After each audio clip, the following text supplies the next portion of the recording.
আলাস্তু বিরাব্বিকুম ক্বালু বালা।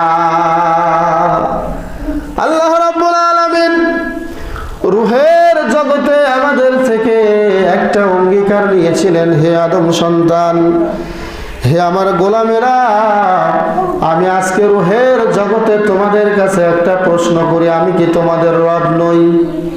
সেদিন রূহের জগতে সমস্ত আত্মা যারা ছিল, আপনিও ছিলেন, আমিও ছিলাম, আমার আত্মা ছিল, আপনার আত্মা ছিল। সেই দিন আল্লাহকে বলেছিলাম, আল্লাহ ক্বালু বালা, হ্যাঁ আপনি আমাদের রব।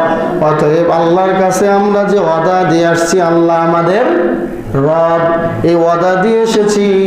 দুনিয়াতে এসে আল্লাহ যে আমার রব, এই রব উদ্দেশ্য এবং এই রবটাকে যারা ভুলে যায় না, তার মানে আল্লাহকে সর্বক্ষণ যারা স্মরণে রাখে, আল্লাহকে যারা ভুলে যায় না, সব সময় আল্লাহর এই রব মানে হলো, রবের অর্থই হলো আল্লাহকে প্রতিপালক বলে স্বীকার করা, আল্লাহকে আইনদাতা বলে স্বীকার করা, সর্ব অবস্থায় আল্লাহকে স্মরণে রাখে, এই ব্যক্তি হলো আদর্শ পুরুষ। বলেন সুবহানাল্লাহ।